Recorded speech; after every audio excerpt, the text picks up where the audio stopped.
tugiye kureba impamvu Kristo agomba kugaruka. Ibi ni ibibazo byibazwa na benshi.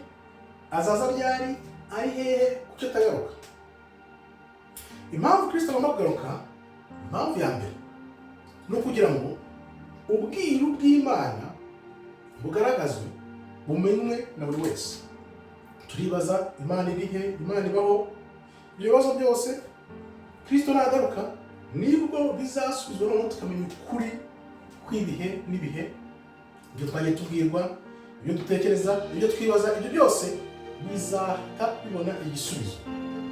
Impamvu rero bigenda bigaragarira umuntu wese ko tugenda dusatira ibyo bihe, twabyita ibya nyuma, twabyita iby'isi ishyize, ariko ibyo bihe tugenda tubyegera.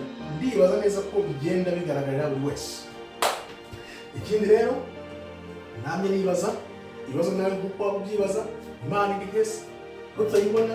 Ese niba Imana izasenya ibintu byose ikabishyira ku mucanga, ni ubuhe buzima tubayeho?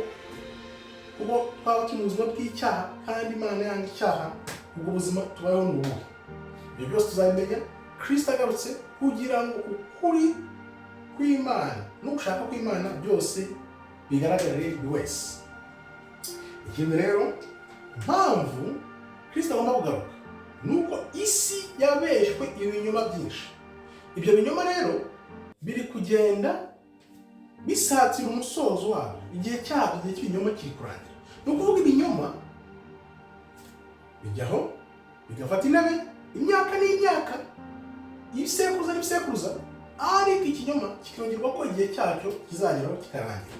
Iyo ikinyoma kirangiye rero nibwo ukuri kugenda gusohoka hanze kwigaragaza, kugira ngo abantu bakumenye. Ni ukuvuga ngo turi kugenda dusatira ibyo bihe by'ukuri kugiye kwigaragaza, kugaragarira buri muntu wese, kugira ngo tumenye ubwiru bw'Imana, tumenye Imana umugambi wayo ifitiye muntu nyuma y'ubuzima ibinyoma bimara kurangira. Ikindi rero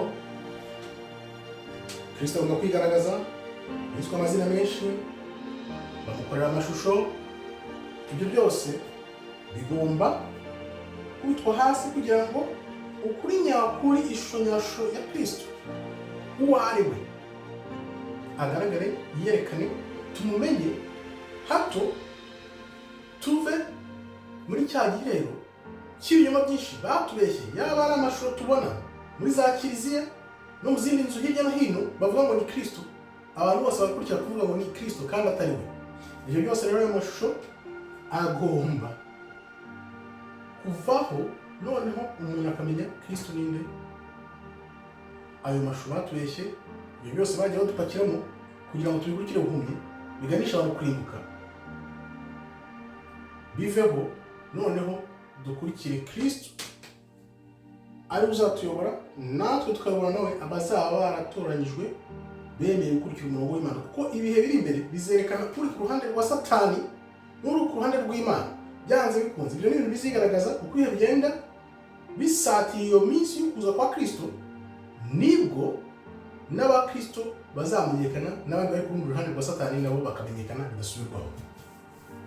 Ikindi rero impamvu Kristo agomba kugaruka no kubera iki? Nuko Kristo, wibuke dusenga tuvuga ngo reka ugushaka kw'Imana kuze nk'uko biri mu ijuru. Ni ukuvuga ngo ugushaka kw'Imana kugomba kugaragarizwa muri Kristo ubwo azaza, noneho ubwami bw'Imana bugahabwa intebe.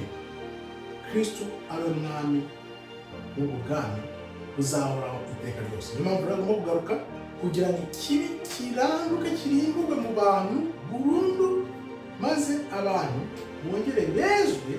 Abazaba barahisemo satani birumvikana ko bazaba barakurikira satani bazabajya, n'abazakurikira Kristo nabo bazakomeza urugendo na Kristo kugira ngo bayoborane nawe nk'umwami n'umukiza wabo. Kubw'ibyo rero ikihe gituma Kristo ajya kugaruka n'iki? Nuko ibihe by'abanyamahanga byagenwe biri kurangira. Abo banyamahanga rero bategeka ni bande?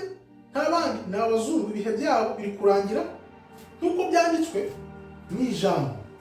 Igihe cy'abanyamahanga nikirangira, nibwo Kristo azaza akima ingoma ye akayoborana n'intore ze abantu bazaba barahisemo umwami Kristo aho guhitamo inzira za satani.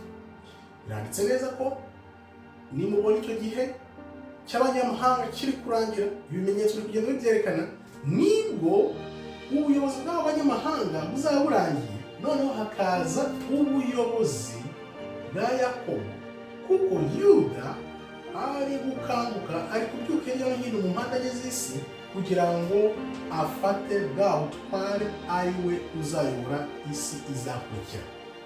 Nuko rero bimeze, niyo mpamvu Kristo arimo kugaruka, witegure hato utazatungwa kugira ngo utazisanga waragiye mu nzira y'ubuyobe, kandi hari inzira nziza nubwo ari inzitane ya Kristo ifunganye yaguhitiyemo kugira ngo uzayishake, noneho uyikurikire iyo nzira ifunganye, winyureho wemye kugira ngo uzabone na Kristo, utazatungurwa ngo wisange mu bazaba ijuru. Murakoze rero, Imana ikomeze ibarinde. Shalom, shalom, shalom.